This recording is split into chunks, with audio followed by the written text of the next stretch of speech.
আসসালামু আলাইকুম ওয়া রাহমাতুল্লাহ। প্রিয় দিনী ভাই ও বোনেরা, আমাদের প্রত্যেকের মনেই কোনো না কোনো স্বপ্ন, কোনো না কোনো ন্যাক আশা বা কঠিন হাজাত থাকে।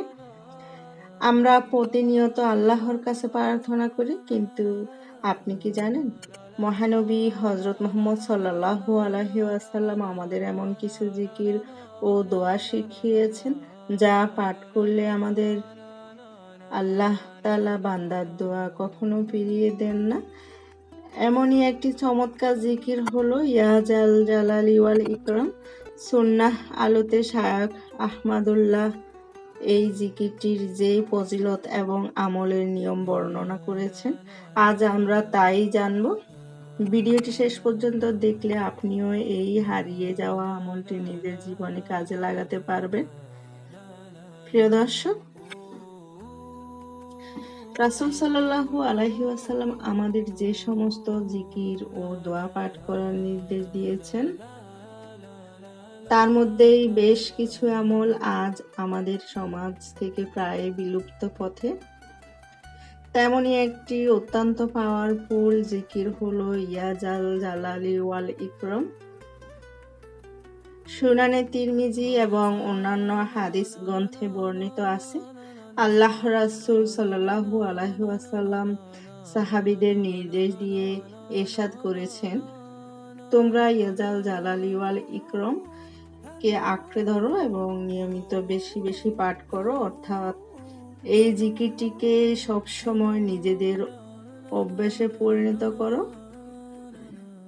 করার কথা জোরে দিয়ে বলা হয়েছে, অথচ আজ আমরা অনেকেই এই আমলটি সম্পর্কে অবহেলা করি।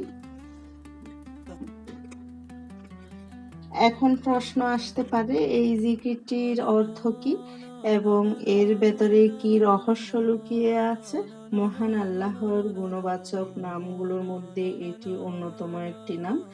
ইয়া জাল জালালি শব্দের অর্থ হলো হে মহানবতার মালিক, হে সৌন্দর্য ও পূর্ণতার অধিকারী, হে চরম বড়ত্বের মালিক। আর ওয়াল ইকরাম শব্দের অর্থ হলো হে দাতা, হে মহান দানশীল এবং মুক্ত হস্তে দানকারী। যখন আপনি মুখ দিয়ে বলেন ইয়া জাল জালালি ওয়াল ইকরাম, তখন আপনি একাধারে দুটি কাজ করেছেন। প্রথমত, আপনি আল্লাহর বড়ত্ব ও প্রশংসার গুণগান গাইছেন। দ্বিতীয়ত, তার কাছে নিজের মনের চাওয়াগুলো পেশ করার জন্য হাত বাড়াচ্ছেন, কারণ তিনি তো আল ইকরাম, যিনি বান্দাকে অকাতরে দান করেন। যখন একজন বান্দা আল্লাহর প্রশংসা করে তার কাছে চায়, তখন আল্লাহ সুবহানাল্লাহু ওয়া তাআলা তার উপর অত্যন্ত সন্তুষ্ট হন। এই আমলটি করার সবচেয়ে সুন্দর দিক হলো এর জন্য কোনো কঠিন নিয়ম বা আলাদা অজুর বাধ্যবাধকতা নেই। আপনি অজু ছাড়া বা অজু সহজে কোনো অবস্থায় এই জিকিরটি করতে পারেন। কখন করবেন? সকালে, বিকেলে, সন্ধ্যায়, রাতে, ঘুমাতে যাওয়ার সময় কিংবা ঘুম থেকে ওঠার পর, যখনই সুযোগ পাবেন এই জিকিরটি মনে মনে বেশি বেশি পাঠ করবেন।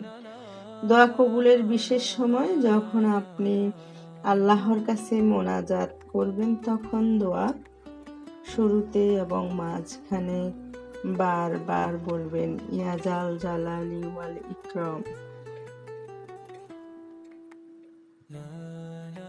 এরপর আপনার মনের স্বপ্ন ও নেক আশাগুলোর কথা আল্লাহর কাছে ব্যক্ত করবেন।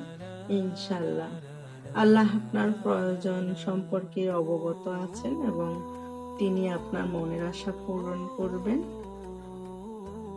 প্রিয় দর্শক, আসুন সমাজ থেকে প্রায় বিদায় নেওয়া এবং বিলুপ্ত হয়ে যাওয়া এই গুরুত্বপূর্ণ সুন্নাহ আমলটিকে আমরা আমাদের দৈনন্দিন জীবনে আবার জিন্দা করে আজ থেকে পথ চলতে অবসরে বেশি বেশি পাঠ করি ইয়া জাল জালালি ওয়াল ইকরাম।